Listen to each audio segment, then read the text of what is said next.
നമസ്കാരം. ഞാനിന്നൊരു സ്പെഷ്യൽ ഡിഷായിട്ടാണ് വന്നിരിക്കുന്നത്. കാട നിറച്ച് പൊരിച്ചത്. അതിന് വേണ്ട സാധനങ്ങൾ എന്തൊക്കെയാണെന്ന് നോക്കാം. കാട 2 എണ്ണം, കാടമുട്ട പുഴുങ്ങിയത് 5 എണ്ണം, മുളക് പൊടി 2½ സ്പൂൺ, മഞ്ഞൾപ്പൊടി 2½ സ്പൂൺ, മല്ലിപ്പൊടി 2½ സ്പൂൺ, ചിക്കൻ മസാല 2 സ്പൂൺ, ഇഞ്ചി ചതച്ചത് 1 സ്പൂൺ, വെളുത്തുള്ളി ചതച്ചത് 1 സ്പൂൺ, പച്ചമുളക് 4 എണ്ണം ചെറുതായി അരിഞ്ഞത്, വേപ്പില ആവശ്യത്തിന്, ചോറ് 2 ടേബിൾ സ്പൂൺ, സബോള 2 എണ്ണം ചെറുതായി അരിഞ്ഞത്, തക്കാളി 2 എണ്ണം അരിഞ്ഞത്, വെളിച്ചെണ്ണ, മല്ലിയില ആവശ്യത്തിന്. ഇനി നമുക്കിതെങ്ങനെയാണ് പാചകം ചെയ്യണതെന്ന് നോക്കാം. അതിനായി ഞാൻ കാട നന്നായിട്ട് കഴുകി വൃത്തിയാക്കിയിട്ട് അതിനുശേഷം 2 സ്പൂൺ മഞ്ഞൾപ്പൊടിയിൽ 1/2 സ്പൂൺ ഉപ്പ് ചേർത്ത് നന്നായിട്ട് തിരുമ്മി പിടിപ്പിച്ചതാണ്. ഇനി നമുക്കൊരു പാൻ അടുപ്പത്ത് വെച്ച് ചൂടായതിന് ശേഷം അതിലേക്ക് വെളിച്ചെണ്ണ ആഡ് ചെയ്യാം. വെളിച്ചെണ്ണ നന്നായിട്ട് ചൂടായിട്ടുണ്ട്. ഇനി അതിലേക്ക് ഇഞ്ചി, വെളുത്തുള്ളി, പച്ചമുളക്, കറിവേപ്പില ഇതിട്ട് കൊടുത്ത് നന്നായിട്ടൊന്ന് മിക്സ് ചെയ്യാം. ഇനി ചെറുതായി അരിഞ്ഞു വെച്ച സബോള നമുക്കിതിലേക്ക് ആഡ് ചെയ്യാം. അതിനുശേഷം നന്നായിട്ടൊന്ന് മിക്സ് ചെയ്ത് കൊടുക്കാം. സബോള നന്നായിട്ട് ബ്രൗൺ കളർ ആവണ വരയ്ക്ക് നമുക്ക് വഴറ്റി കൊടുക്കേണ്ടി വരും. ഇത് നന്നായിട്ട് ബ്രൗൺ കളറായി മാത്രമേ ഈ കറിയുടെ പെർഫെക്റ്റ് ടേസ്റ്റ് കിട്ടുള്ളൂ.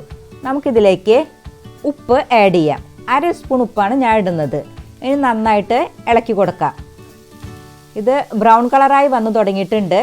ഇനി നമുക്കിതിലേക്ക് മഞ്ഞൾപ്പൊടി, മല്ലിപ്പൊടി, മുളക് പൊടി, ചിക്കൻ മസാല ഇതെല്ലാം ആഡ് ചെയ്തതിന് ശേഷം നന്നായിട്ടൊന്ന് മിക്സ് ചെയ്ത് കൊടുക്കാം.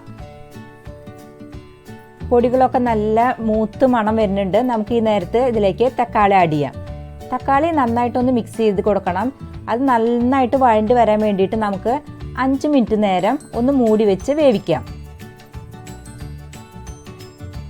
ഇപ്പോൾ 5 മിനിറ്റ് കഴിഞ്ഞു. ഇതൊന്ന് തുറന്ന് നോക്കാം നമുക്ക്. ഇതിൽ എനിക്ക് ഇത്തിരി ഉപ്പ് കുറവ് തോന്നുന്നുണ്ട്. ഞാൻ ഇതിലേക്ക് 1/4 സ്പൂണ് ഉപ്പ് ആഡ് ചെയ്യാണ്. ഇനി നന്നായിട്ടൊന്ന് മിക്സ് ചെയ്ത് കൊടുത്തതിന് ശേഷം ഇതിലേക്ക് 1/4 ഗ്ലാസ് ചൂടുവെള്ളം ഒഴിച്ചു കൊടുക്കാം. ചൂടുവെള്ളം ഒഴിച്ച് നമുക്ക് നന്നായിട്ട് മിക്സ് ചെയ്ത് ഇതിലേക്ക് നമുക്ക് ചോറ് ആഡ് ചെയ്ത് കൊടുക്കാം. 4 സ്പൂണ് ചോറാണ് ഞാനിതിലേക്ക് ഇട്ട് കൊടുക്കുന്നത്. ചോറിട്ടതിന് ശേഷം നമുക്കിതൊന്ന് നന്നായിട്ട് മിക്സ് ചെയ്ത് കൊടുക്കാം. അതിനുശേഷം നമുക്ക് പുഴുങ്ങി വെച്ച കാടമുട്ട ഇതിലേക്ക് ആഡ് ചെയ്യാം. ഇപ്പം നമ്മുടെ കറി റെഡിയായി വന്നിട്ടുണ്ട്. ഇത് നന്നായിട്ടൊന്ന് മിക്സ് ചെയ്തതിന് ശേഷം ചൂടാറി നന്നായിട്ട് തണുത്തതിന് ശേഷം മാത്രം നമുക്കിത് കാടയിലേക്ക് ഫില്ല് ചെയ്ത് കൊടുക്കാം. മസാല നന്നായി ചൂടാറി വന്നിട്ടുണ്ട്. മസാല എങ്ങനെയാണ് കാടയിലേക്ക് ഫില്ല് ചെയ്യണമെന്ന് നോക്കാം.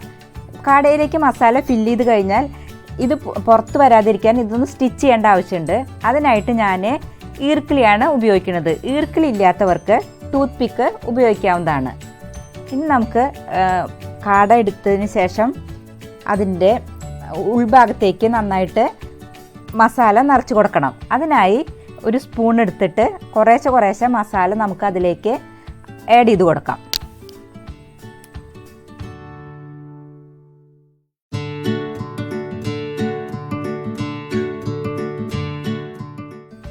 നമുക്കിനി ഇതിലേക്ക് ഒരു മുട്ട വെച്ച് കൊടുക്കാം.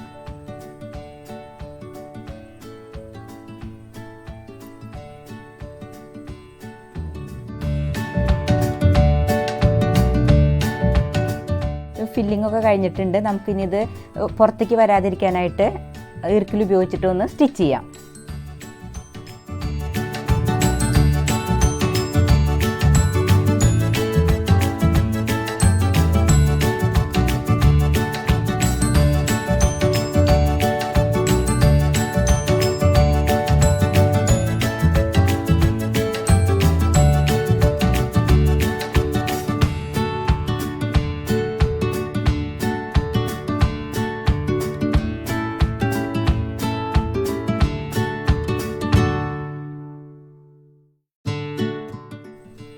ഇതുപോലെ മസാല പുറത്തു പോകാത്ത രീതിയിൽ നന്നായിട്ട് സ്റ്റിച്ച് ചെയ്യണം.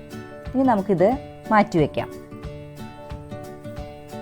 അതിനുശേഷം നമുക്ക് ഇത് വെളിച്ചെണ്ണയിലിട്ട് പൊരിച്ചെടുക്കാം.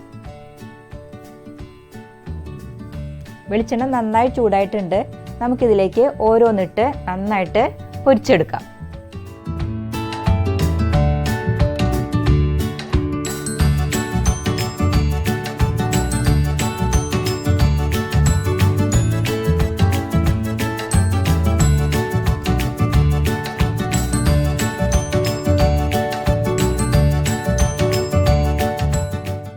കാട നിറച്ചത് മൊരിഞ്ഞു വന്നിട്ടുണ്ട്. നമുക്കിത് ഒരു സെർവിങ് ഡിഷിലേക്ക് മാറ്റാം.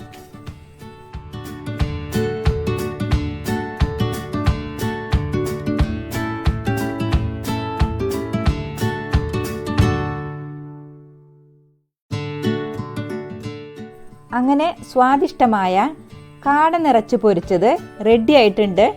ഇത് എല്ലാവർക്കും ഇഷ്ടപ്പെടും. എല്ലാവരും ഇത് ട്രൈ ചെയ്യണം.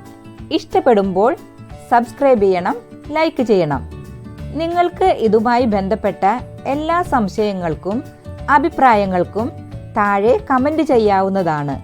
അല്ലെങ്കിൽ താഴെ കൊടുത്തിട്ടുള്ള മെയിൽ ID യിലേക്ക് മെയിൽ ചെയ്താലും മതി. നന്ദി, നമസ്കാരം.